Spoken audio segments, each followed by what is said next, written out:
Bonjour, vous écoutez l'épisode 87 de la saison 2 du podcast Revue et corrigée. Cet épisode est tiré d'une tribune que j'ai rédigée pour Excelsior. La tribune a été publiée le lundi 15 mars 2021 et s'intitule « Déjà accro à Clubhouse ?» Si mon avis sur Clubhouse t'intéresse d'ailleurs, j'ai déjà écrit sur mon blog et donc il y a plusieurs épisodes du podcast Revue et corrigée sur ce sujet et j'ai aussi participé au podcast de Carlos Diaz, Silicon Carnet, que tu peux retrouver sur toutes les plateformes de balado-diffusion. Vous avez peut-être, et certainement même, entendu parler de la nouvelle star des réseaux sociaux, Clubhouse. Mais avez-vous compris toutes les subtilités de cette nouvelle façon de se connecter, les leviers activés, les opportunités ouvertes et les dangers possibles ? Clubhouse, c'est un réseau social qui ne fonctionne qu'à la voix. Les seuls éléments visuels que vous pouvez partager sont votre photo de profil et une bio, relativement longue d'ailleurs par rapport à ce qu'autorisent les autres réseaux. Lancé en mars 2020 par des vétérans de la Silicon Valley, Paul Davison et Seth Rowan, financé par des grands noms dont Andreessen Horowitz, la plateforme est déjà licorne, c'est-à-dire valorisée à $1 milliard, après le tour de table de Serie A qui lui a permis de sécuriser 100 millions de dollars. Le concept ? De la voix, rien que de la voix, et sans possibilité d'écouter en replay, même si certaines rooms, salons vocaux donc, sont enregistrés pour être ensuite utilisés sur d'autres canaux de diffusion, podcast majoritairement bien sûr. Les règles de la plateforme imposent d'ailleurs de prévenir dans ce cas, pour que les personnes qui prennent la parole soient conscientes qu'elles sont enregistrées et que leurs voix seront potentiellement diffusées ailleurs. Clubhouse est officiellement encore en bêta. Même si l'app est disponible sur l'App Store pour tous, enfin pour tous ceux sous iOS, il faut montrer patte blanche avant d'être accepté, ce qui signifie être parrainé. Concrètement, quand vous essayez de vous inscrire sur la plateforme, vous êtes mis sur liste d'attente. Comme un numéro de téléphone est indispensable à l'inscription, il va servir à vérifier si des personnes déjà entrées ont ce numéro enregistré dans leur contact. Si c'est le cas, ces personnes recevront une notification leur demandant si elles acceptent de vous laisser entrer et sans cramer une de leurs précieuses invitations. Ce qui a poussé un grand nombre de téléchargements, car les invitations sont distribuées au compte-gouttes et comme des bons points. Si vous obtenez automatiquement 2 invitations, le chiffre serait monté à 5 d'ailleurs récemment, vous obtenez automatiquement des invitations lors de votre arrivée sur Clubhouse, l'attribution d'invitations supplémentaires semble répondre à des règles chères aux réseaux sociaux et fonctionner comme une récompense de votre engagement. Présence, écoute, prise de parole, organisation de salons, invitation de personnes actives et engagées elles aussi. Mais l'algorithme est aussi secret que la recette de Coca.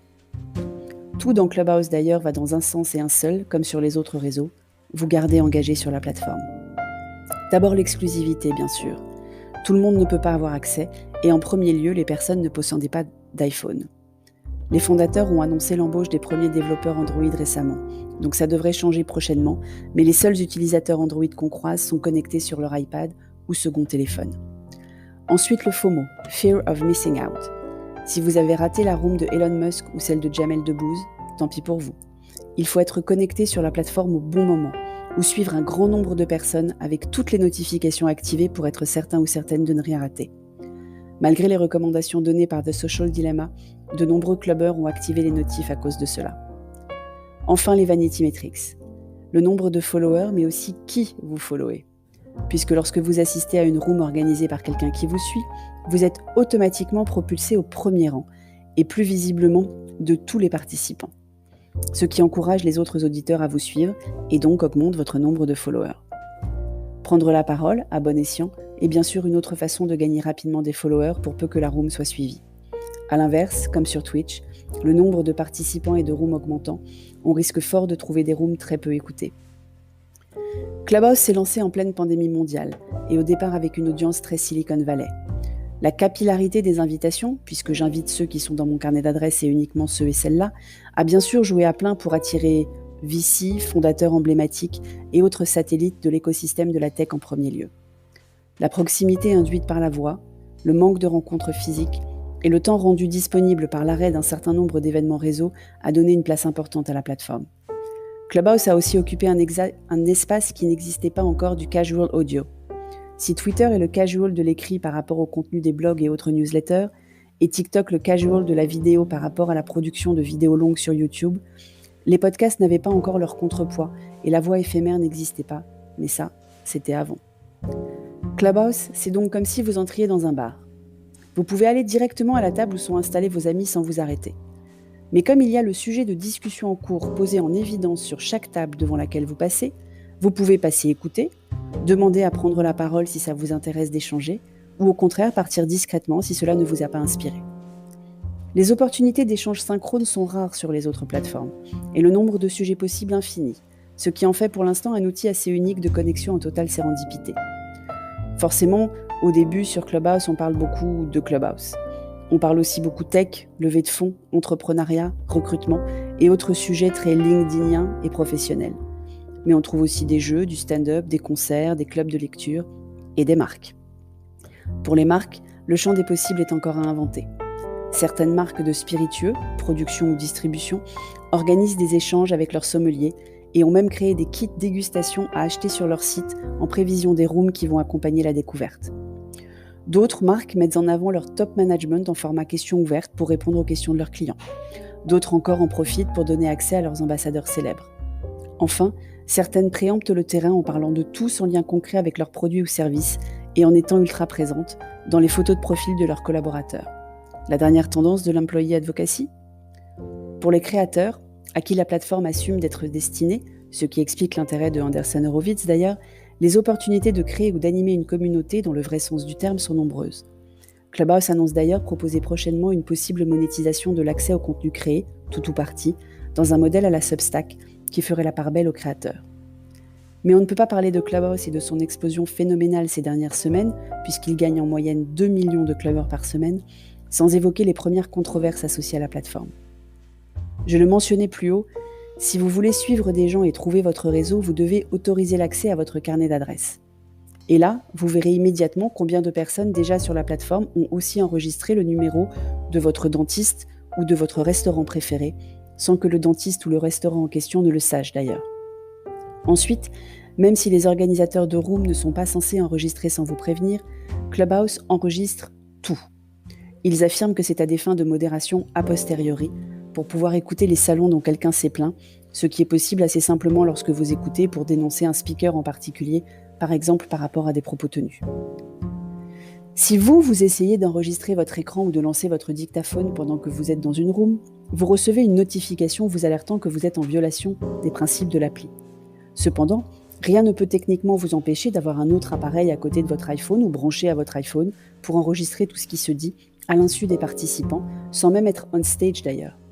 Il y a eu récemment un développeur Android qui a profité d'une faille de sécurité de Clubhouse, apparemment colmatée depuis, qui avait même créé un site web sur lequel il diffusait les rooms auxquels il assistait. Identifié et banni de la plateforme à vie, en tout cas sur le numéro de téléphone utilisé alors, il aurait fait cela pour ouvrir le débat aux utilisateurs d'Android. Malgré ces sujets, on trouve étonnamment encore peu de trolls. La bienveillance règne dans la majorité des rooms, les apprentis modérateurs ont pour la plupart bien compris les codes de la plateforme et jouent pour l'instant relativement bien leur rôle d'attribution de la parole, et peuvent la couper le micro ou même exclure un participant si ça dérape. Bienveillance ne veut pas dire intérêt, et comme pour tout contenu UGC, User Generated Content, il y a du très bon et du très mauvais. J'imagine que comme sur toutes les plateformes, l'intérêt des auditeurs va agir en juge de paix et que les rooms peu intéressantes seront vides, moins proposés par l'algorithme, qui comme souvent amplifie ce qui marche au détriment de ceux qui sont plus confidentiels. C'est la règle des réseaux. Il reste cependant 3 grandes inconnues concernant l'avenir de Clubhouse. La première, c'est leur capacité à croître rapidement, en géographie mais aussi en ouvrant à Android, sans perdre leur âme de bringing people together. Le danger est réel de se transformer en diffuseur de masterclass live, sans possibilité d'échanger autrement qu'en payant l'accès à des rooms plus restreintes. Cette évolution possible ne pourrait alors fonctionner qu'avec des créateurs emblématiques, à forte communauté, qui s'engageraient sur leur capacité de production de contenu régulier. La deuxième inconnue, c'est que d'autres arrivent en force dans cet espace du casual audio défriché par Clubhouse. Twitter en tête, qui a déjà lancé Twitter Spaces dont je vous parlais dans un récent épisode. Les avantages de l'audio de Clubhouse avec la force de l'écrit de Twitter, et de la taille. Des rumeurs circulent aussi sur une nouvelle fonctionnalité de Facebook, qui permettrait de créer des salons vocaux éphémères. Et enfin, la troisième inconnue, le retour des relations sociales réelles. Parce que je ne sais pas vous, mais dès que les terrasses sont rouvertes, je vais sans aucun doute préférer aller dans un bar plutôt que de rester chez moi avec mon seul téléphone. Merci de m'avoir écouté. Si vous aimez ce podcast, vous pouvez m'offrir un café ou une coupe de champagne sur le lien Buy Me a Coffee dans les notes d'épisode. Si vous écoutez sur Apple, surtout laissez un commentaire avec vos 5 étoiles. Et sur toutes les plateformes de balado-diffusion, abonnez-vous et partagez. À bientôt.